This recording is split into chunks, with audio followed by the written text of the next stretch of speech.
My parents pranked me on Christmas by giving away all my presents, so I left and never came back. My parents love pranking their kids. All 5 of us have been traumatized by their schemes. I've told them repeatedly these aren't pranks, they're harmful experiences that damage mental health. They never listen. I turned 18 this year. Got valedictorian. My parents asked for my Christmas list, promising they wanted to reward my hard work. Mom swore no pranks this time. I was skeptical, but wanted to believe they were finally proud of me. I asked for one thing, a $40 book I couldn't find anywhere, not even the library. Christmas Day, huge family party. My boyfriend was there. When present time came, everyone was barely holding back laughter as they insisted I go first. My brother's gift, a MacBook box. I thanked him profusely. Open it first, he laughed. Inside, chocolates. I'm allergic to chocolate, which he knows. He'd given the actual MacBook to his wife. The box was the prank. My parents' gift, the book I wanted, except it was a dictionary with a fake cover. They'd given my actual book to my younger sister because she wanted to read it more. Every and single gift was fake. Empty AirPods box, zero balance gift cards, Monopoly money in an envelope. Meanwhile, I'd spent everything I'd saved getting them real, thoughtful presents. I sat quietly while everyone else opened their actual gifts, gushing about how perfect they were. Dad asked why I wasn't praising my gifts. What gifts? I don't have any gifts. He exploded, calling me ungrateful, saying it was just a harmless prank. I snapped. You don't even know what pranks are. You promised me. You played with my self-esteem for a laugh. You've shown me I can never trust you. They called me entitled for ruining Christmas. I ran upstairs, packed everything essential, asked my boyfriend if I could stay with him. As we left, my family tried physically blocking me, demanding I apologize for spoiling their mood. The hypocrisy. My boyfriend took me to his parents' house instead. They welcomed me warmly, gave me a real dinner, real presents, including the book I'd wanted. When we got to his apartment, I completely broke down. I'd been shown my value to my family, less than a joke. I blocked them all. 2 weeks later, they're calling me a spoiled brat on social media, saying I'm doing this for attention and money. My brother harasses my boyfriend in public. They posted that I'm having a tantrum and will come to my senses. I called my mother one last time. You don't care about me. You only want me back so you have someone to prank. You gave away my presents to make me watch others be happy while I suffered. I'm done. Find someone else to be your entertainment. She started apologizing frantically, then slipped. We can wait for your apology when you come to your senses. Still expecting me to apologize, still lying, still manipulating. I hung up and blocked them forever. But here's what they don't know yet. My boyfriend proposed last night. His family is throwing us an engagement party next week. My future in-laws are already calling me daughter. They've shown me more love in 2 weeks than my biological family did in 18 years. My parents are about to learn from social media that not only am I never coming back, but I'm building a real family with people who actually love me. They'll see the photos, the joy, the real presents, the real love. They wanted a prank? Here's mine.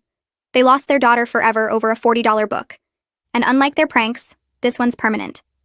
The engagement announcement goes live tomorrow. Let's see who's laughing then. I woke up with sunlight cutting through the blinds, and my first thought was checking if the ring was still there. It was. Silver band, small diamond, sitting on my left hand like proof that last night actually happened. My boyfriend was still asleep next to me, breathing steady and calm, and I just stared at the ring for probably 5 minutes straight. Part of me felt this huge wave of happiness, like my chest might explode from it. The other part felt sick to my stomach with guilt, because my family was out there somewhere posting lies about me, and I was here getting engaged like their cruelty didn't matter. My phone sat on the nightstand buzzing every few seconds. I grabbed it and saw 63 notifications.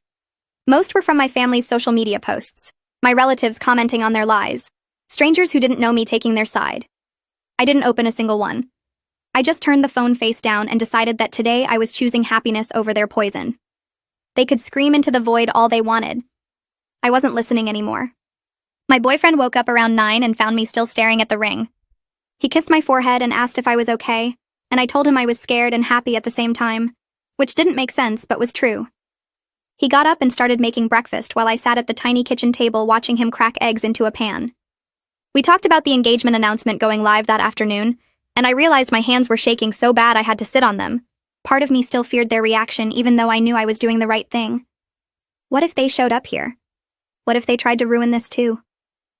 My boyfriend noticed me spiraling and came over, took my hands in his, held them steady against the table.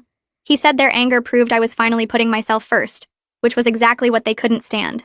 They needed me to be small and grateful and easy to hurt. Me being happy without them destroyed their whole narrative. We spent the morning working on the engagement photo and announcement text. We took like 40 pictures before finding one we both liked. Simple photo, both of us smiling, my ring visible but not showy. The announcement text was harder. I kept wanting to explain why I left, defend myself against their lies, but my boyfriend reminded me that our joy didn't need justification. We kept it simple and positive. Just announced we were engaged, thanked people for their support, said we were excited for our future together. No mention of my family situation, no drama, just happiness. His parents came over around noon to see the final version before it posted. His mother looked at the photo and started crying happy tears, then hugged me so tight I couldn't breathe. She said she was so proud of me, so happy to call me daughter. I almost cried too because this was what parental pride actually looked like. Not mockery disguised as jokes, not fake gifts designed to humiliate, just genuine love and support without conditions attached. The announcement went live at 2 p.m. I hit post and immediately wanted to throw my phone across the room. Within minutes, the comments flooded in with congratulations from his family and friends. People I'd never met saying they were happy for us, that we made a beautiful couple, wishing us all the best. I watched my phone nervously, refreshing every few seconds, waiting for the inevitable explosion from my biological family. It felt like standing on a beach watching a tsunami form on the horizon. You know it's coming. You can see it building. But you can't do anything except wait for impact. 20 minutes after posting, my mother created a public response post. I saw the notification pop up and my stomach dropped. She claimed I was having a mental breakdown and making rash decisions to hurt them. Said I was confused and angry and not thinking clearly. That my boyfriend's family was taking advantage of my emotional state. My father added comments about how I was throwing away my family for attention, how I'd regret this when I came to my senses. My brother shared the whole thing with his own cruel commentary about me being manipulated by my boyfriend, how I was too stupid to see I was used. They made me sound crazy, unstable, like I was the problem instead of them. My younger sister sent me a private message 30 minutes later. It was surprisingly kind, which caught me off guard. She said she was happy for me, but scared of what our parents would do to her now that I was gone. They were already asking her questions about whether she knew where I was, if I'd contacted her, what I'd said. She was terrified of becoming their new target. I felt guilty for leaving her behind, this crushing weight in my chest that made it hard to breathe. But I also knew I couldn't save her until I saved myself first. You can't rescue someone from a burning building when you're still on fire. I sent her resources for teen support hotlines, websites for kids dealing with abusive families, told her to save money secretly, and make a plan for when she turned 18. I promised I'd help her when that time came. It wasn't enough, but it was all I could offer right now. Viviana Novikov commented on my engagement post an hour after it went live. I hadn't talked to her since graduation, but we'd been friends in high school before I started pulling away from everyone. She wrote this long public comment defending me and calling out my family's abusive behavior. Said she'd always known something was wrong with how they treated me, that she'd seen the signs but didn't know how to help. She was proud I finally got out and wished me nothing but happiness. Then she messaged me privately saying basically the same thing but more personal, that she remembered all the times I'd show up to the school looking exhausted or upset and make excuses. How my family always made mean jokes about me in front of my friends. She'd wanted to say something back then but didn't know if it was her place. Now she was saying it. My family was cruel, and I deserved better. My boyfriend's extended family rallied around us online over the next few hours. His aunts and uncles and cousins flooded the comments with support, drowning out my biological family's attacks. Every hateful comment from my relatives got buried under 10 positive ones from his.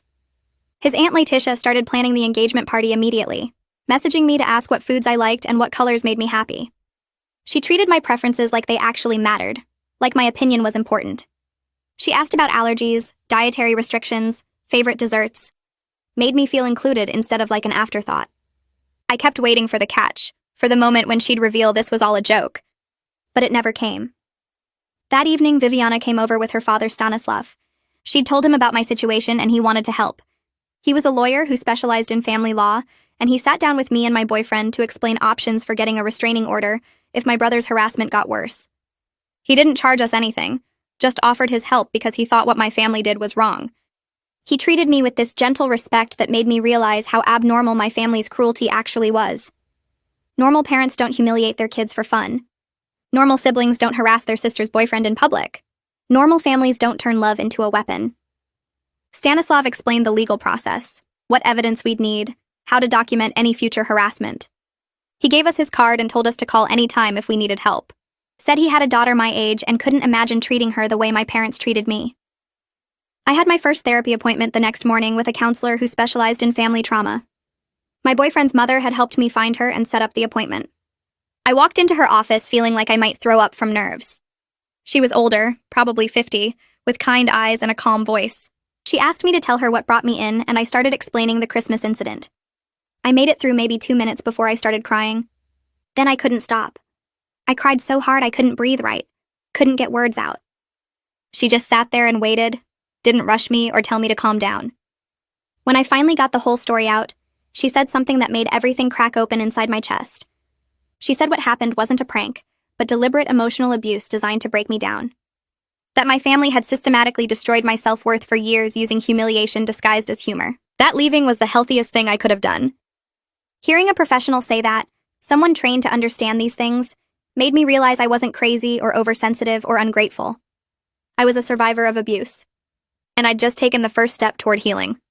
3 days after the engagement announcement went live, my boyfriend came home from work looking shaken. His hands were trembling when he put his keys on the counter. I asked what happened, and he told me my brother had shown up in the parking lot at his job. Just appeared out of nowhere while my boyfriend was walking to his car after his shift. My brother started yelling loud enough that people in the building could hear through the windows, called my boyfriend a predator who stole me away from my family, said he was manipulating me and turning me against everyone who loved me. My boyfriend's coworkers came outside when they heard the shouting. His boss stood in the doorway watching the whole thing. My brother kept screaming about how my boyfriend had brainwashed an 18-year-old girl and isolated her from her family. He was making a scene on purpose, trying to make my boyfriend look like some kind of monster in front of his coworkers. Security from the building next door came over and told my brother to leave. He finally got in his car, but not before shouting that this wasn't over. My boyfriend's boss pulled him aside after and told him he needed to file a police report, said this was harassment and it happened on company property where other employees witnessed it. His boss was worried about safety and liability. We called Stanislav that afternoon and he met us at the police station 2 hours later. The officer who took our report was this older guy with gray hair who looked tired. He wrote down everything my boyfriend said about the parking lot incident, asked if there had been other harassment. We told him about the social media posts, the messages, the previous confrontations. Stanislav had printed out screenshots of everything my family had posted online. The threats, the attacks, the lies they were spreading. The officer looked through all of it and nodded like he'd seen this before. He said families who lose control over someone often escalate their behavior, that we should document every single contact attempt from here on out. Every message, every phone call, every time they showed up somewhere. He said if the harassment continued, we'd have enough evidence for a restraining order. Filing that police report felt weird. Empowering because someone official was finally taking this seriously and documenting that my family was dangerous. But also scary because I was officially saying my own family was a threat, making it real and permanent in a way that couldn't be undone. The officer gave us a case number and told us to call immediately if anyone from my family contacted us again. Stanislav walked us out to the parking lot after. He said we did the right thing and that documentation was our best protection. That abusive families rely on their victims being too scared or guilty to involve authorities. By filing the report, we were taking away their power. That week, my phone rang with a number I didn't recognize. I almost didn't answer because I figured it was another family member calling from someone else's phone. But something made me pick up. The voice on the other end was my maternal grandfather, Rainer. I hadn't talked to him in months, maybe longer. He started by saying he was sorry. Sorry for not protecting me from his daughter's cruelty all these years. He said he'd been enabling her behavior out of what he called misplaced loyalty. That watching her attack me publicly on social media finally opened his eyes to how bad things had gotten. I didn't know what to say. His apology felt like it came 30 years too late. Where was he when I was a kid getting pranked until I cried? Where was he every Christmas when my parents humiliated me in front of everyone? I told him I appreciated the call, but I didn't know if I could trust it. He said he understood, that he'd failed me as a grandfather, and he wanted to make it right somehow. He asked if there was anything he could do to help me build my new life. I said I didn't know, and I needed time to think. We hung up, and I sat there staring at my phone, feeling confused and angry and sad all at once. Rainer called back 3 days later. This time he had a specific offer. He wanted to pay for my college tuition as an apology, said he had money saved and nothing would make him happier than investing it in my education. I felt torn in half. Part of me wanted to refuse out of pride. I didn't want anything from anyone in my biological family. Didn't want to owe them or give them any claim over my future. But the practical part of me knew I needed help. College was expensive and I was starting from nothing. I told him I needed to talk to my therapist about it. He said to take all the time I needed. My therapist and I spent a whole session talking through the offer. She helped me understand that accepting support wasn't weakness. That if Rainer genuinely wanted to make amends, letting him contribute to my future was actually fair. He'd stood by and watched his daughter abuse me for years. The least he could do was help me recover from it. She also helped me see that I could accept his help with clear boundaries. I didn't have to let him back into my life emotionally just because he paid for school. I could take the practical support while keeping my distance. I called Rainer back and told him I'd accept his offer, but with conditions. He couldn't use the money to control me or demand access to my life. He couldn't tell my mother or anyone else in the family about helping me. And if he violated my boundaries even once, the deal was off. He agreed to everything without arguing. Said he just wanted to help and expected nothing in return. The next weekend, my boyfriend's cousin Callista took me shopping for engagement party clothes. I'd met her at family dinners and she was always nice, but this was the first time we hung out alone.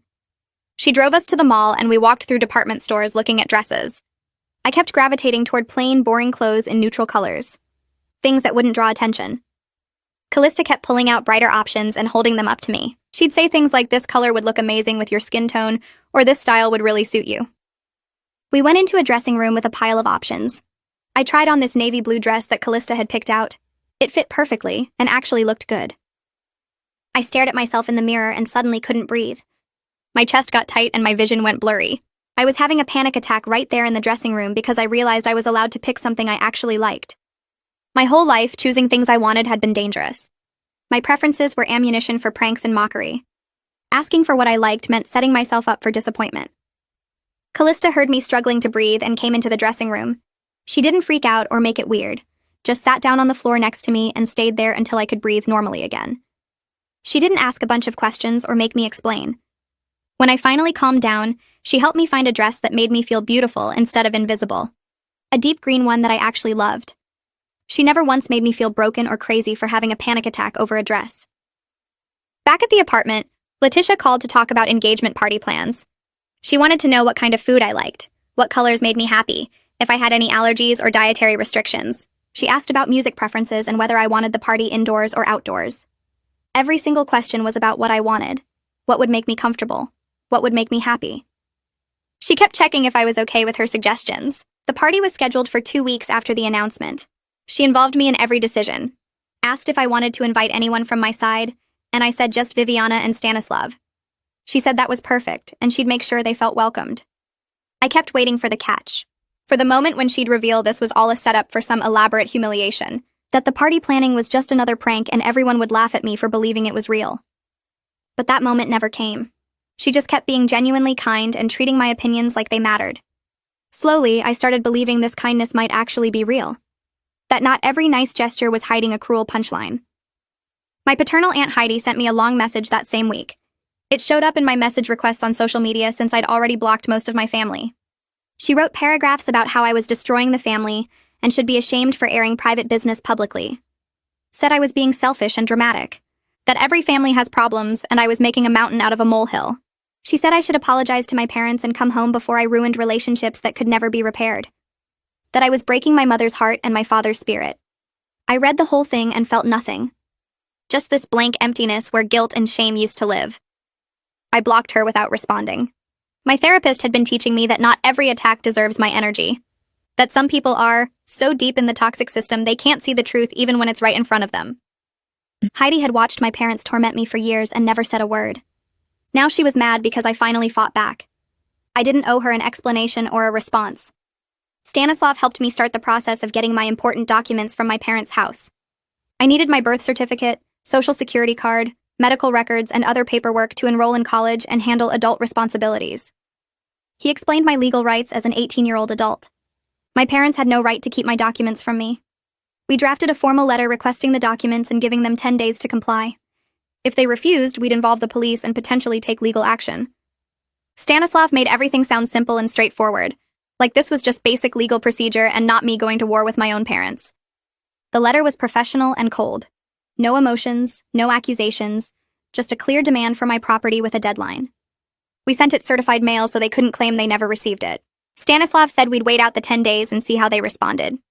He seemed confident they'd either comply or dig themselves deeper into legal trouble. My parents responded to the legal letter exactly how I expected. Not by sending my documents, but by posting on social media. They claimed I was brainwashed by my boyfriend's family and threatened to sue for defamation. Said I was spreading lies about them and destroying their reputation. That they'd given me everything and I was repaying them with betrayal and false accusations.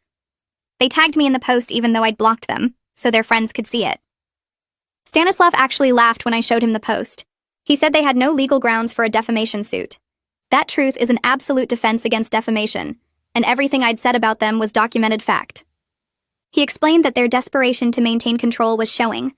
That threatening legal action they couldn't follow through on meant they were running out of options. He said this was actually good for us because it showed their true nature to anyone still defending them. We were winning, he told me. Not in a way that felt good, but in a way that mattered. I applied to 3 local universities with Rayner's promised tuition support backing me up. I focused on programs that started in the fall semester, giving me a few months to get settled. My high school transcripts were strong since I'd been valedictorian. I wrote application essays about overcoming adversity without going into specific details about my family. The applications asked about my goals, and I wrote about wanting to help other people escape toxic situations. About understanding trauma from the inside, and wanting to use that knowledge to make a difference. All 3 schools accepted me within 2 weeks. I got the acceptance emails and just stared at my laptop screen, not quite believing it was real. I had options. Real choices about my future that nobody could take away or turn into a joke. Choosing where to go felt massive, like the first real decision I'd ever made for myself. Not what my parents wanted, not what would avoid punishment, just what I actually wanted for my own life. I picked the school with the best psychology program and the most resources for students. Submitted my enrollment confirmation and paid the deposit with money from my coffee shop job. It was official. I was going to college in the fall and nobody in my biological family had any say in it. My younger sister called me 3 nights after I submitted my enrollment confirmation. Her number flashed on my screen at 11 p.m. and I almost didn't answer because I was scared of what she'd say. But I picked up and heard her crying so hard she couldn't form words at first. I waited while she gasped and hiccuped and finally choked out that Mom and Dad were taking everything out on her now that I was gone. They pranked her constantly, worse than before, like they needed someone to torture and she was the only target left. She asked if she could come stay with me, and I felt my chest crack open because I wanted to save her, but I was barely keeping myself together. I told her about the teen crisis hotline again, wrote down the number slowly so she could copy it. I promised I'd help her the day she turned 18, that we'd have a plan ready and she could escape just like I did. But right now, I had to focus on my own healing, or I'd drown trying to rescue her. She cried harder and said she understood, but I could hear the betrayal in her voice. I hung up and stared at the wall for an hour, feeling like the worst sister alive. The week before the engagement party, a message request popped up on my social media from an account I didn't recognize. The profile had no photo and only 3 friends, and the name was just random letters and numbers. I opened it and saw paragraphs about how my mother was dying of cancer and wanted to see me one last time before it was too late. The messages begged me to come home, said Mom was too proud to reach out directly, but she was wasting away thinking about our broken relationship. I felt sick reading it, that familiar pull of guilt and obligation trying to drag me back. But something felt wrong about the timing and the desperation. I took screenshots and brought them to my next therapy session 2 days later. My therapist looked at the messages and asked me questions about my mother's health history and whether anyone else in the family had mentioned cancer. I realized nobody had said anything, not even in their angry social media posts calling me ungrateful. My therapist explained this was a classic manipulation tactic called hoovering, where abusers fake emergencies to pull their victims back into contact. We blocked the account together during the session while she watched, and she reminded me that real medical emergencies get communicated through proper channels, not through fake anonymous accounts. I felt stupid for almost falling for it, but also relieved that I'd learned to question instead of just obeying. Ted showed up at our apartment the following Saturday with a leather folder and a laptop. He was my boyfriend's uncle, a financial advisor who'd offered to help us plan for our future. He sat at our kitchen table and opened spreadsheets that showed different budget categories and explained how to track income and expenses. He taught me about building credit by getting a secured card and paying it off every month. He showed me compound interest calculations and retirement accounts and all these practical life skills my parents never bothered sharing. They'd kept me ignorant on purpose, I realized, so I'd always need them and never feel capable of surviving alone. Ted treated me like a smart adult who could understand complex concepts, asked my opinion on financial goals, and praised my questions instead of mocking them. He spent 3 hours with us and never once made me feel stupid or childish. When he left, I sat with my boyfriend and admitted how much my family's constant mockery had damaged my confidence in my own intelligence. I'd been valedictorian but still felt dumb because they'd convinced me my achievements didn't matter. I applied for a job at the coffee shop 2 blocks from campus the next Monday. The manager interviewed me right there, asked about my availability and whether I had customer service experience. I admitted I'd never had a real job before, and she smiled and said everyone starts somewhere. She hired me on the spot and scheduled my training shifts for that week. Learning to work the espresso machine and memorize drink orders felt overwhelming at first, but my manager was patient and kind while teaching me. She corrected my mistakes gently and celebrated when I got things right. Making my own money felt powerful in a way I didn't expect, like I was proving I could survive without my family's resources or approval. My first paycheck was only $200, but I stared at it like it was $1 million because I'd earned it myself. Every shift I worked was evidence that I was capable and independent and didn't need them. 3 days before the engagement party, building security called our apartment at 7 in the evening. The guard said my father and brother were in the lobby demanding to see me and refusing to leave. My boyfriend pulled up the security camera feed on his phone, and we watched them yelling and gesturing at the guard. My father's face was red, and my brother kept pointing at the elevator like he was going to force his way up. The guard stayed calm and professional, explaining they weren't on the approved visitor list and needed to leave the property. My brother shoved the desk, and my father started threatening legal action. We watched the guard pick up his phone and call the police while keeping his body between them and the elevator. My boyfriend added the security footage to our documentation file, the growing collection of evidence showing my family's harassment pattern. We stayed safely inside our apartment while the situation played out 4 floors below. The police arrived within 10 minutes, and I watched from our window as 2 officers approached my father and brother in the parking lot. The officers talked to them for several minutes while my father gestured wildly, and my brother crossed his arms looking furious. One officer walked over to the security guard and took notes while the guard explained what happened. Then both officers returned to my father and brother, and I could see them delivering some kind of warning. The officers pointed at their patrol car and then at my father and brother, making it clear they were serious. My father's shoulders slumped and my brother kicked at the ground, but they both walked to their car and drove away. The security guard called our apartment and explained the police had warned them about harassment and trespassing. One more incident would result in arrests. Instead of feeling guilty like I used to, I felt relieved that someone with authority was finally protecting me from them. They couldn't just show up and intimidate me anymore. There were consequences now. My therapy session the next day focused on managing the guilt I felt about the engagement party. I kept thinking about my sister at home suffering while I celebrated, and it made me want to cancel everything. My therapist asked me directly if my healing caused my sister's pain or if my parents' abuse caused it. I knew the answer, but saying it out loud was hard. She explained that I couldn't set myself on fire to keep others warm, that sacrificing my own recovery wouldn't save my sister. The best thing I could do was heal myself and be strong enough to help her when she was ready to leave. She reminded me that my parents had choices and they chose cruelty, that their behavior wasn't my responsibility to fix. I left the session feeling less guilty but still sad, understanding that some situations don't have solutions that make everyone okay. Sometimes you just have to save yourself first.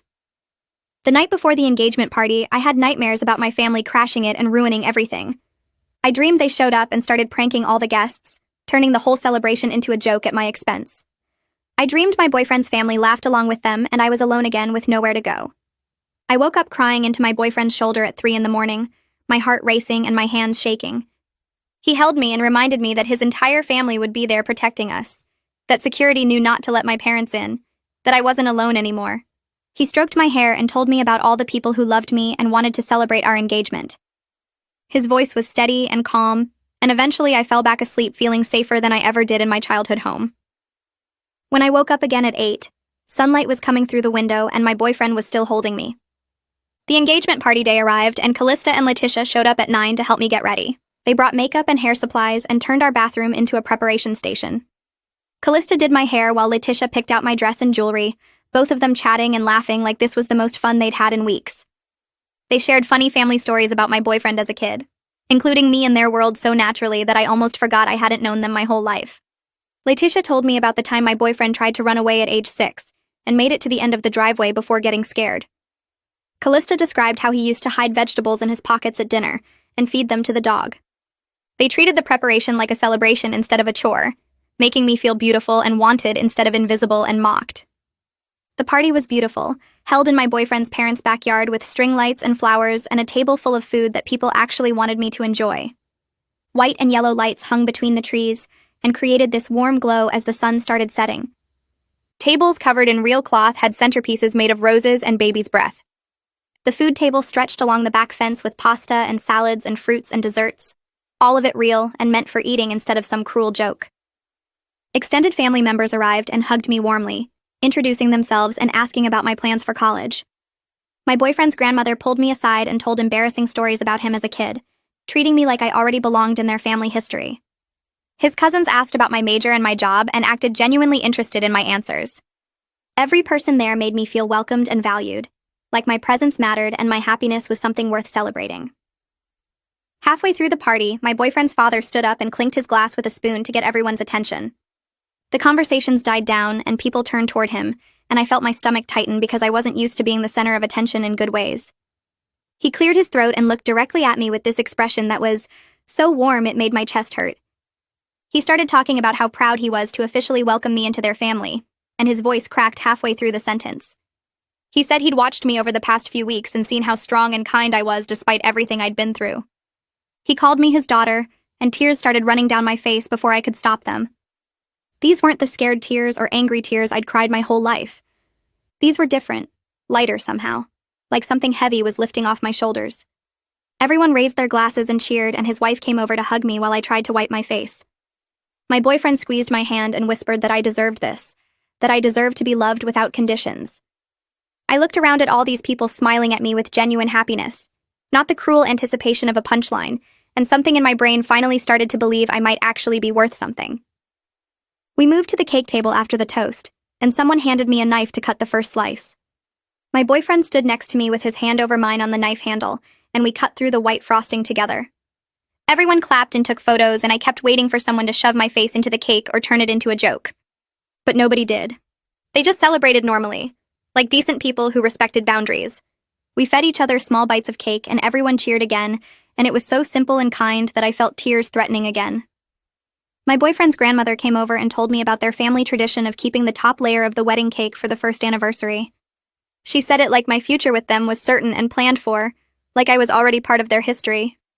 I watched people eating cake and laughing and including me in their conversations, and my brain kept trying to find the trick or the trap. But there wasn't one.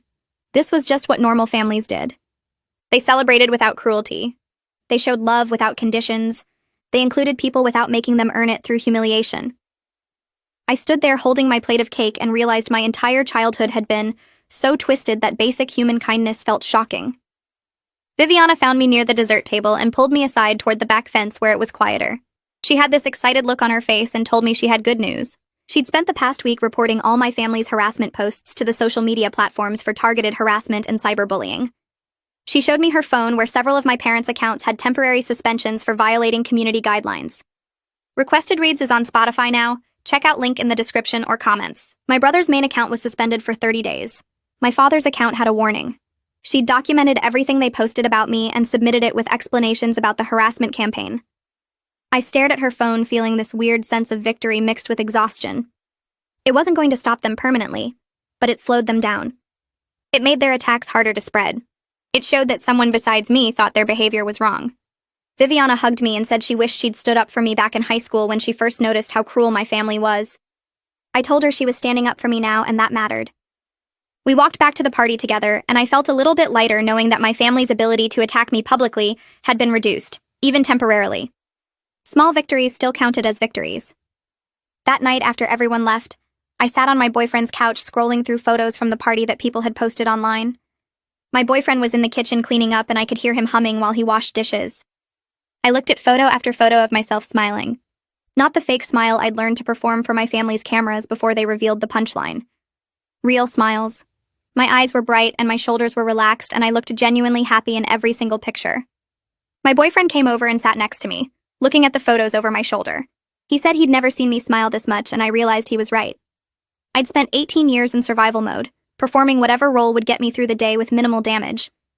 I'd smiled when expected, but never from actual joy. I'd laughed at their pranks to avoid being called a bad sport. I'd pretended everything was fine to keep the peace. But today I'd smiled because I was actually happy, surrounded by people who wanted me to be happy. The difference was so obvious in the photos that it made me sad for the girl I used to be, the one who never got to experience joy without fear. My boyfriend kissed my forehead and said this was just the beginning, that I'd have thousands more days of real happiness.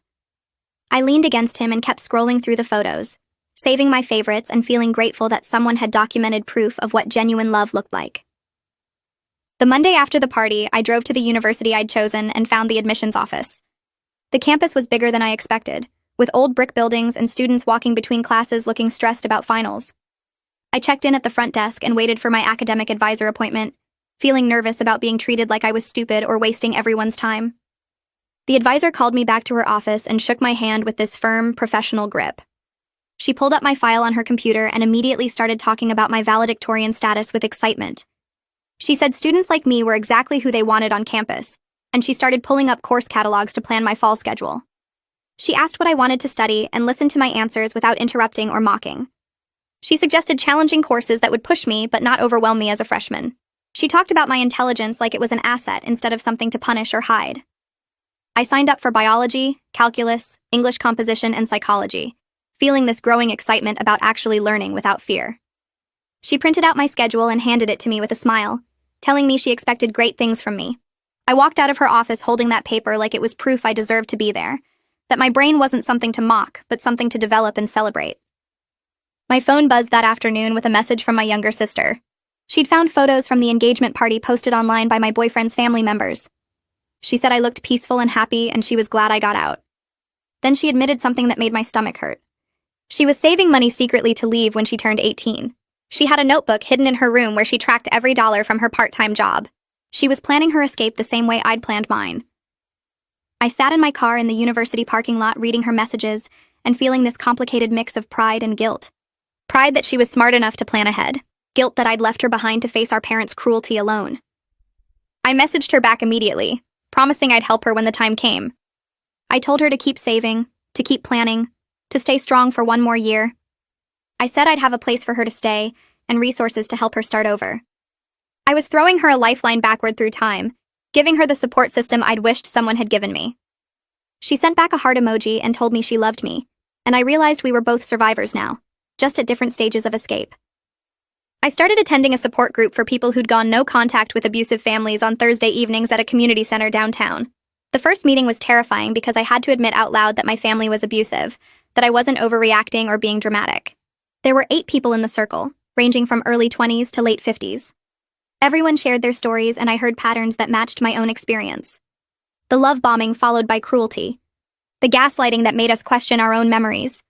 The public humiliation disguised as jokes. The family members who enabled the abuse by staying silent. When it was my turn, I talked about the Christmas incident and leaving home, and people nodded like they understood completely. A woman in her 40s told me she wished she'd left at 18 like I did, instead of wasting 20 more years trying to earn love from people incapable of giving it. She said she'd finally cut contact at 38 and spent the past 5 years rebuilding her sense of self. Her words hit me hard because I realized I could have become her, stuck in that cycle for decades if I hadn't gotten out now. After the meeting, several people gave me their phone numbers and told me to call if I needed support. I drove home feeling less alone, understanding that my experience wasn't unique or my fault, that there were other people who'd survived similar families and built good lives anyway. My boyfriend and I spent Saturday apartment hunting for a place that would be ours together instead of just his. We looked at 5 different apartments near campus, and I surprised myself by having opinions about what I wanted. I wanted windows that let in natural light. I wanted a kitchen big enough to actually cook in. I wanted a second bedroom we could use as an office. My boyfriend listened to every preference and never made me feel demanding or difficult. We found a small 2-bedroom apartment 3 blocks from campus with big windows and updated appliances. The rent fit our budget if we both worked part-time jobs. I walked through the empty rooms and imagined our furniture and our life together, and it felt real and possible. We signed the lease that afternoon, and the apartment manager handed me a set of keys. I held those keys in my hand and felt like I was drawing a physical line between my old life and my new one. This was my space that my parents would never enter. This was my home that I chose with someone who loved me. This was proof that I'd survived and started building something better. Rainer sent an email Monday morning confirming he'd sent the first tuition payment directly to the university. I logged into my student account and saw the payment posted, covering my entire fall semester tuition and fees. The financial aid office sent a confirmation email saying everything was set, and I was cleared to start classes in August. I wrote Rainer a thank you message that was polite but had clear boundaries about contact frequency. I said I appreciated his support but needed space to heal, and I'd reach out when I was ready for more communication. He responded within an hour saying he understood and respected my boundaries, and he'd wait to hear from me on my timeline. The fact that he actually respected my boundaries without argument or guilt trips made me cautiously hopeful that maybe one biological family connection could be healthy. It was more respect than my parents had ever shown me in 18 years. I saved his email in a folder and felt grateful that at least one person from my blood family was trying to make amends in a genuine way. My mother made one final attempt to contact me through my university email address on Wednesday. The message was long and dramatic, claiming she'd changed and realized how wrong she'd been. She begged for another chance to prove she could be a better mother. She said she'd been thinking about everything I said and understood now how much she'd hurt me. The message was almost convincing until the last paragraph, where she mentioned how much she missed having me around for family events. Not how much she missed me as a person, but how much she missed my presence at their gatherings. I forwarded the entire email to my therapist without responding to my mother. We discussed it in our next session, and my therapist explained how abusers often escalate their tactics when old ones stop working. They cycle through anger, bargaining, and fake remorse, trying to find what will get their victim to come back. She said the fact that my mother contacted me through my university email after I'd blocked everything else showed she was escalating, not changing. Real change would mean respecting my boundaries and leaving me alone. I left that session feeling validated in my decision to maintain no contact, understanding that some people apologize not because they're sorry, but because they want access to keep hurting you. I logged into my university email settings the next morning and created filters blocking anyone not already in my contacts. Then I walked across campus to the security office, where a woman with kind eyes listened to my explanation about my family's harassment pattern. She typed notes into her computer while I talked, nodding occasionally, and when I finished, she pulled up my student account and added flags that would alert campus police if my parents or siblings showed up looking for me. She printed out a form for me to sign authorizing security to intervene if they appeared on campus, and I signed it feeling both protected and sad that I needed this level of protection from my own family. The security officer handed me her direct phone number and told me to call immediately if I spotted any of them near campus buildings. Walking back to the apartment, I felt lighter knowing the university took my safety seriously, instead of dismissing my concerns as family drama. Moving day arrived on a Saturday morning, and my boyfriend's family showed up at his old apartment at 8 with a rental truck and endless energy. His mother brought 3 bags of groceries and immediately started organizing our kitchen, while his father and uncle carried furniture down 3 flights of stairs. Callista helped me pack boxes in the bedroom, carefully wrapping dishes in newspaper and labeling everything with colored markers. His cousin brought a toolkit and spent 2 hours assembling our bed frame, while his aunt cleaned the bathroom in our new place before we even moved our stuff in. I stood in the middle of the chaos watching everyone work together without complaining or expecting thanks, and something clicked in my brain about what family actually meant. These people showed up on their day off to carry heavy boxes upstairs because they wanted to help us start our life together. Nobody made jokes about how I should be grateful. Nobody turned the move into a prank or opportunity for humiliation. His mother stocked our pantry with basic supplies and refused to let me pay her back, saying that's what mothers do for their daughters. By late afternoon, our new apartment had furniture in every room and food in the fridge, and I sat on our couch surrounded by people who chose to love me without conditions. Our first night in the apartment felt surreal after everyone left, and we were alone with our belongings scattered everywhere. We ordered pizza because neither of us had energy to cook, and we sat on the living room floor eating straight from the box because our dining table wasn't fully assembled yet. The apartment was quiet, except for traffic sounds from the street below, and I kept looking around at our space like I might wake up and find myself back in my childhood bedroom.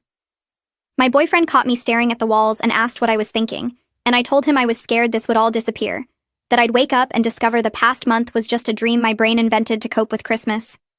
He put down his pizza slice and took both my hands, looking directly at me with that serious expression he gets when he needs me to really hear him.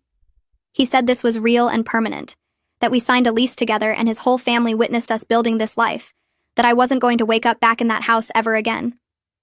I cried into his shoulder while he held me on our unfinished living room floor, and eventually the tears stopped and I believed him. I started my summer job at the coffee shop the following Monday, arriving 30 minutes early because I was nervous about messing up. My manager was a grad student named Sarah who trained me on the espresso machine with endless patience, showing me how to steam milk 3 times until I got it right. My coworkers were all college students who complained cheerfully about their parents while we worked through the lunch rush. One girl griped about her mom texting her every hour asking about her location. Another guy rolled his eyes talking about his dad's curfew rules even though he was 20 years old. I listened to them vent about these minor annoyances and realized how completely different my situation had been. Their parents were overprotective and annoying, but they still had parents who cared where they were and wanted them home safe. My parents had cared more about setting up the perfect humiliation than about whether I felt loved or valued. During my break, I sat in the back room eating a sandwich and understood for the first time how extreme my family's treatment actually was. Normal families had boundaries that felt annoying. My family had cruelty disguised as entertainment. My therapy session that Wednesday focused on memories from before Christmas, and my therapist asked me to describe other times my parents had pranked me. I talked about my 13th birthday when they wrapped empty boxes and filmed my disappointment. About the time they told me I got into my dream summer program, then revealed it was fake. About countless small moments where they chose mockery over support.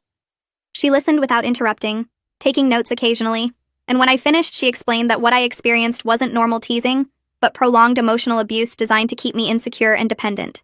She introduced breathing techniques for managing my constant hypervigilance, that feeling of waiting for the next attack that made my shoulders tight and my stomach hurt. She said my trust issues and anxiety were normal responses to growing up in an environment where love was always conditional on accepting humiliation. We practiced grounding exercises where I focused on physical sensations in the present moment instead of scanning for threats. By the end of the session, I understood that healing would take years of work, but at least now I had tools to start processing the damage.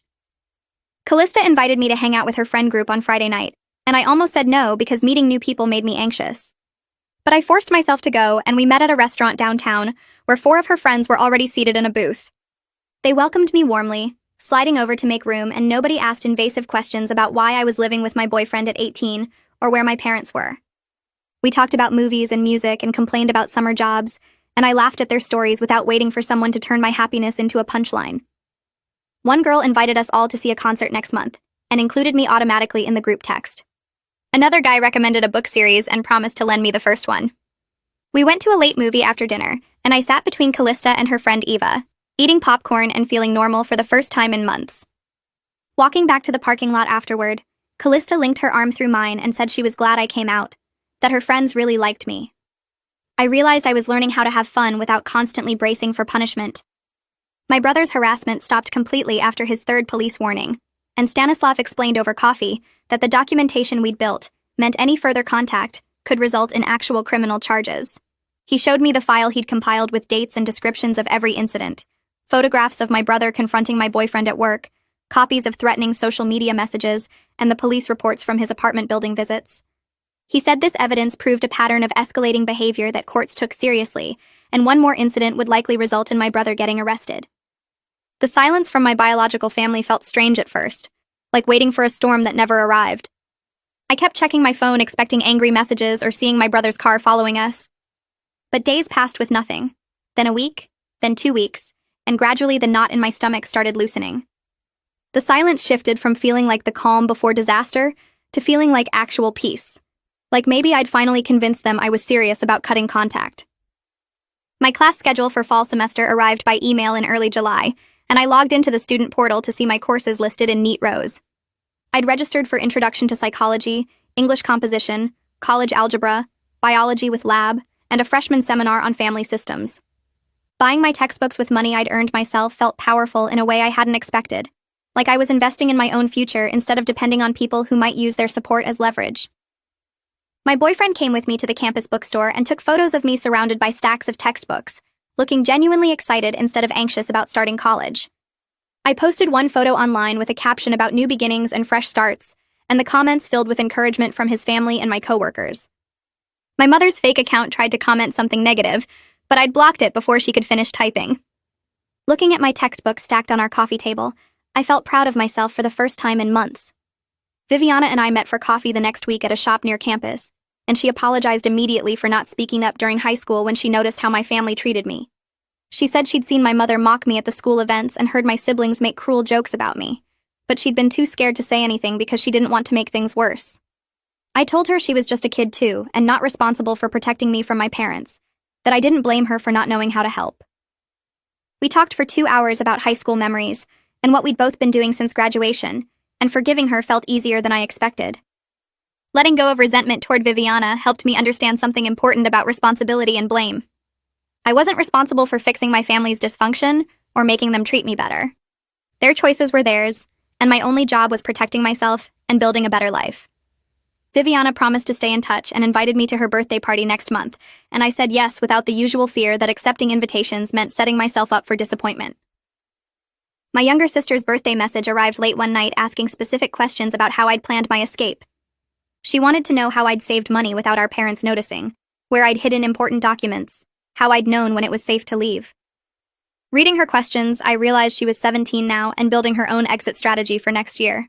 I video called her from our bedroom while my boyfriend gave us privacy, and I walked her through everything step by step. I told her to open a bank account at a different bank than our parents used, to keep the statements going to a friend's address, to photograph all her important documents and store copies in the cloud. I explained how I'd slowly moved essential belongings to my boyfriend's place over several weeks, so my parents wouldn't notice everything disappearing at once. She took notes on her phone while I talked, and I saw my own desperation reflected in her face. I promised to help her when she turned 18, that she could stay with us if she needed to, that she wouldn't have to face this alone like I did. Becoming the older sibling I'd needed but never had felt like turning my pain into something useful, like maybe surviving my family's cruelty meant I could help her survive too. I'd helped my younger sister plan her escape, becoming the older sibling I'd needed but never had, and that act of protection helped me understand that surviving my family's cruelty meant I could help her survive too. The university sent an email about freshman orientation 3 weeks before classes started, and I registered immediately, putting my boyfriend's name down as my guest since he'd be starting graduate classes at the same school. Walking onto campus felt different from I'd expected. Not scary, but exciting. Like I was finally allowed to want things for myself without waiting for punishment. My boyfriend held my hand as we toured the student center and library, stopping to take photos in front of the big fountain where students threw pennies and made wishes. I threw one in and wished for the courage to keep moving forward instead of backward, and when I told him what I'd wished for, he kissed my forehead and said I already had that courage. The orientation leader showed us the psychology building where most of my classes would be, and I felt this weird pride looking at the classrooms and thinking about studying there. My therapist had asked during our last session how I felt about starting college, and I'd admitted I felt excited instead of terrified, which she said was a significant marker of healing progress. The feeling stayed with me all day during orientation, this sense that my future belonged to me now instead of being something my family could take away as a joke. We grabbed lunch at the campus cafeteria, and I tried not to think about how my parents had promised to help with college costs before Christmas, how that promise had been just another setup for disappointment. My boyfriend's parents had offered to cover my meal plan as an early wedding gift, and I'd accepted without the usual panic that accepting help meant owing someone my dignity. After orientation ended, we walked back to our apartment, and I felt tired but good, like I'd accomplished something real just by showing up and believing I deserved to be there. That night, I opened my laptop and started writing a letter to my younger sister, typing out everything I wished someone had told me about healing from family trauma. I explained how the guilt would try to convince her she was wrong for leaving, how our parents would use every manipulation tactic to make her doubt herself, how the freedom would feel scary at first because she'd spent 17 years learning that safety meant staying small and quiet. I wrote about therapy and how finding the right counselor took time, about setting boundaries and how people who loved you would respect them instead of treating them like challenges to overcome. The letter grew longer as I kept typing. Paragraphs about anger being healthy and protective instead of something shameful, about how she didn't owe our parents forgiveness or reconciliation just because they were family. I saved it in a folder labeled For Sister, without sending it yet, wanting to give her the roadmap I'd had to draw myself in the dark, but knowing she needed to be ready to receive it. Writing everything down helped me see how far I'd come since Christmas, how I'd gone from completely broken to building an actual life, and I hoped reading it someday would help her believe escape was possible. My boyfriend found me crying at the laptop and sat down next to me, reading over my shoulder until he understood what I was writing. He wrapped his arms around me, and we sat there quietly for a while before he said something that surprised me. He suggested we set a wedding date for next summer after my freshman year, giving us time to save money and plan properly instead of rushing because we were scared or desperate. The idea of planning something that far ahead felt strange, like I was allowed to assume good things would still be happening to me a year from now. His parents had already offered to help with wedding costs, and this time I said yes without the defensive panic that usually came with accepting support. My therapist had been working with me on understanding that accepting love and support didn't make me weak or indebted, that healthy relationships involved mutual care instead of one person always owing the other. We spent the rest of the evening looking at wedding venues online, nothing fancy but places that felt like us, and I realized I was planning a future instead of just surviving the present. The shift felt huge even though it was just looking at pictures of gardens and small reception halls because I was choosing what I wanted instead of preparing for what would be taken away. My manager at the coffee shop pulled me aside during my shift the next week to tell me I'd completed my summer job training successfully. She said I was promoted to shift supervisor because I was a natural leader who made customers feel welcomed, and the compliment hit me so hard I had to excuse myself to cry in the back room. I'd spent 18 years being told I was stupid and worthless, that my accomplishments were jokes, and my efforts were things to mock, and hearing genuine praise felt almost painful because I didn't know how to process it. My coworker found me and asked if I was okay, and I tried explaining that I wasn't used to praise. That wasn't followed by a punchline or humiliation. She hugged me and said I deserved every good thing that happened to me, that she'd noticed how hard I worked and how kind I was to difficult customers, and her words made me cry harder because they were true instead of traps. The promotion came with a small raise that would help with wedding savings, but more than that, it proved I could succeed when people weren't actively sabotaging me. I went home that night and told my boyfriend about the promotion, and he celebrated like I'd won a major award instead of just getting a shift supervisor position at a coffee shop. His genuine excitement reminded me that normal families celebrated each other's wins instead of turning them into competitions or jokes. My therapy session that week brought a breakthrough I hadn't expected when my therapist asked how I felt about my family now. I'd been saying I felt hurt and sad, using the safe emotions that made me seem like a good person, but she pushed me to go deeper. Finally, I admitted I was angry at them, furious actually, and saying it out loud felt like breaking a rule I'd followed my whole life. She helped me understand that anger was healthy and protective, that being mad at people who hurt you wasn't the same as being a bad person, and we practiced expressing anger in safe ways. I yelled into a pillow about the Christmas incident, about every prank and humiliation and moment they'd made me feel worthless, and afterward I felt lighter instead of guilty. My therapist explained that I'd been taught to suppress anger because angry people fought back, and my family needed me compliant and easy to hurt. Learning to access my anger meant I was starting to feel less like a victim, and more like a survivor who fought back, and that shift changed something fundamental in how I saw myself. Walking out of that session, I felt taller somehow, like I'd reclaimed space I'd been taught to give away. Rainer called me a few days later asking if he could attend some of my university events, specifically the freshman orientation ceremony in August. I almost said no automatically, but something made me pause and consider whether having one biological family connection might be healthy if the boundaries were clear. I agreed to let him come with explicit rules about behavior and emotional expectations, explaining that I wasn't ready for deep family reconciliation, but I could handle his presence at public events. He accepted the boundaries without argument or guilt trips, promising to show up on time and behave respectfully, and I felt cautiously optimistic about having one biological family member who might actually respect my needs. The orientation ceremony arrived 2 weeks later, and Rainer showed up exactly when he said he would, sitting quietly in the audience and clapping when my name was called. He didn't try to force hugs or emotional conversations afterward, just congratulated me simply, and asked if he could take one photo together. His restraint felt genuine instead of manipulative, like he understood he'd lost the right to unlimited access, and was grateful for whatever connection I'd allow.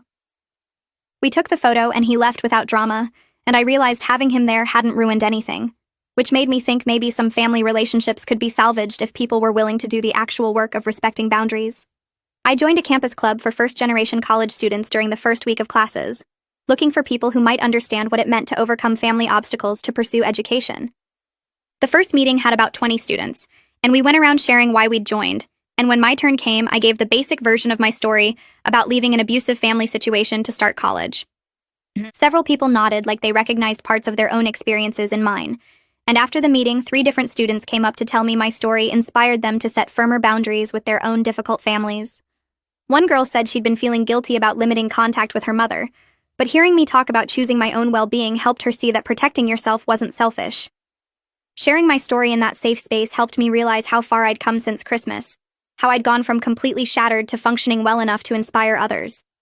The club became a weekly anchor where I could be honest about the hard parts of healing without judgment, and making friends who understood family trauma meant I didn't have to explain why certain things triggered me or why I flinched at unexpected kindness.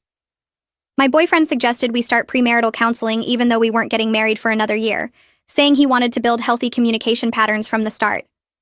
I agreed immediately because I knew my family had taught me terrible relationship habits, and I didn't want to bring that damage into our marriage. The counselor we found specialized in helping couples build strong foundations, and our first session focused on communication styles and conflict resolution.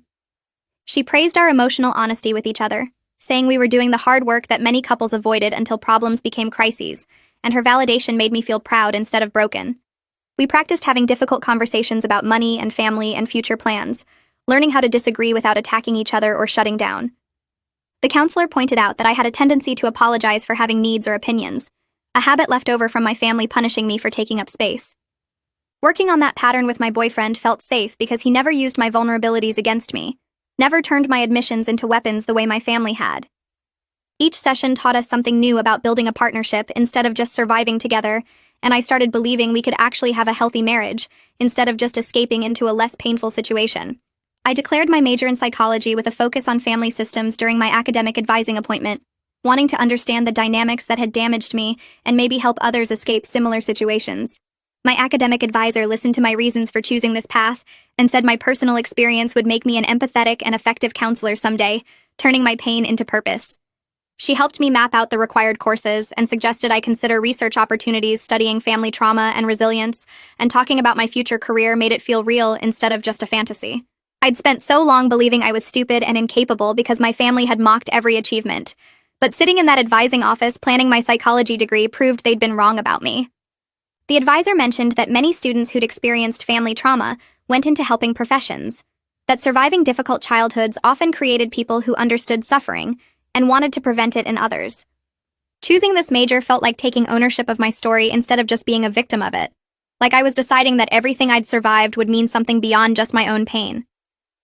Fall semester started and I threw myself into my classes with an intensity that surprised me, discovering I was actually brilliant when I wasn't being sabotaged and mocked. My introduction to psychology professor praised my essay on family systems theory, saying I had an intuitive understanding of complex dynamics that usually took students years to develop. I made the dean's list my first semester with a grade average that would have made my parents proud if they'd been capable of pride instead of jealousy. My boyfriend's family celebrated like it was a major holiday when I showed them my grades, his mother baking a special cake and his father giving a toast about my accomplishments. They threw a small dinner party to honor my academic success, inviting extended family who congratulated me without any jokes or pranks or suggestions that I didn't really deserve it. Sitting at that table surrounded by people who genuinely celebrated my achievements instead of punishing them, I finally understood what family was supposed to be. The contrast between this celebration and how my biological family had treated my valedictorian status made me angry all over again, but this time the anger felt clean and justified instead of shameful. I'd proven that I could thrive when people stopped actively trying to break me down, and my success felt like the best possible revenge against everyone who told me I was worthless. My younger sister's message came through at 11:47 p.m. on her 18th birthday. 3 words that made my hands shake. I'm leaving tonight. I called her immediately and walked her through everything while my boyfriend grabbed his keys and headed for the door. I told her to pack only what she could carry in one backpack, to grab her documents if she could find them, to leave her phone behind if our parents paid for it because they could track it. She whispered answers between shaky breaths, and I heard our mother's voice in the background asking who she was talking to, heard my sister lie smoothly about a friend calling to wish her happy birthday. My boyfriend texted me updates as he drove, and I stayed on the phone with my sister, keeping her calm while she waited in her room with the lights off and her backpack ready. 20 minutes felt like 20 hours before my boyfriend texted that he was parked 2 houses down, and I told my sister to go now, right now, don't look back. She hung up and I sat on our couch staring at my phone screen, remembering the terror of my own escape, praying she'd make it out before anyone stopped her. 15 minutes passed before my boyfriend called to say she was in the car, and they were driving away, and I started crying with relief I hadn't known I was holding in. They arrived at our apartment 40 minutes later, and when my sister walked through the door with her single backpack, and eyes full of fear, I pulled her into the tightest hug and promised her she was safe now, that we both survived, and she would too. She broke down sobbing against my shoulder and I held her while she shook, thinking about how I'd wished someone had been there to catch me when I fell. We spent the next morning helping my sister enroll in community college for the spring semester, filling out paperwork in the admissions office while she kept glancing at the door like our parents might burst through it. The admissions counselor was patient and kind, explaining financial aid options and helping my sister pick classes that would transfer to a 4-year school later. I got her a job application at my coffee shop that same afternoon, and my manager hired her on the spot after I vouched for her work ethic. My sister slept on our couch for 3 months while saving money from her paychecks, and watching her slowly relax into safety felt like watching myself heal all over again. She stopped flinching when doors opened unexpectedly, started laughing at jokes without checking if anyone was mocking her, began making plans for her future instead of just surviving each day. Having her in our apartment made the space feel like the family home I'd always wanted but never had, where people supported each other instead of tearing each other down for entertainment. She'd wake up some mornings looking confused about where she was, then remember she was safe and smile with this relief that made my chest ache. We'd have breakfast together before our shifts at the coffee shop, talking about her classes and my wedding plans and all the normal things sisters should get to discuss. My boyfriend never complained about the cramped space or the extra person, just welcomed her like she'd always been part of our household. My parents made one final public post 3 weeks after my sister left, claiming both their daughters had abandoned them and playing the victim card for maximum sympathy. They wrote this long, dramatic story about how they'd sacrificed everything for their ungrateful children, how they'd tried so hard to make family traditions fun and memorable, how they couldn't understand why we'd turned our backs on them. The post got shared by a few of their friends at first, people offering sympathy and calling us selfish. But then the comments shifted as people who actually knew our family started speaking up, pointing out the pattern of cruel behavior they'd witnessed over the years, mentioning specific incidents where our parents had humiliated us publicly. Someone from my high school wrote about how they'd watched my mother mock my valedictorian speech at graduation, making jokes about how I'd probably plagiarized it. A neighbor mentioned seeing my father laugh while my brother cried after another prank gone wrong. The supportive comments for my parents got buried under people calling out their toxic behavior, and Viviana screenshot the whole thread and sent it to me with a message saying the truth was finally louder than their lies. I read through every comment with my sister sitting beside me, both of us crying as we realized public opinion had shifted because people were finally seeing what we'd lived through for years. My parents deleted the post 6 hours after putting it up, but the screenshots lived forever, proof that their version of events wasn't fooling anyone anymore. A year after that terrible Christmas, I'm planning my wedding with my chosen family while helping my sister build her independent life and starting my sophomore year with a strong grade average and clear career goals. My sister moved into her own studio apartment last month, decorating it with furniture from thrift stores and plants she's learning to keep alive, visiting us twice a week for dinner and game nights. She's dating someone from her college classes who treats her with respect and patience, and watching her experience healthy love makes me grateful we both escaped before the damage became permanent. I'm taking upper-level psychology courses now, learning about family systems and trauma responses and all the theories that explain why our parents behaved the way they did, turning my pain into knowledge that might help other people someday. My boyfriend's mother asks me yesterday what I want for Christmas this year, and I tell her I already have everything I needed. A family who loves me without conditions and the freedom to become who I was always meant to be. Well, that's another emotional roller coaster that probably didn't need to happen. If you're still here, I'm both impressed and a little worried. Go ahead and subscribe, you've already proven your dedication.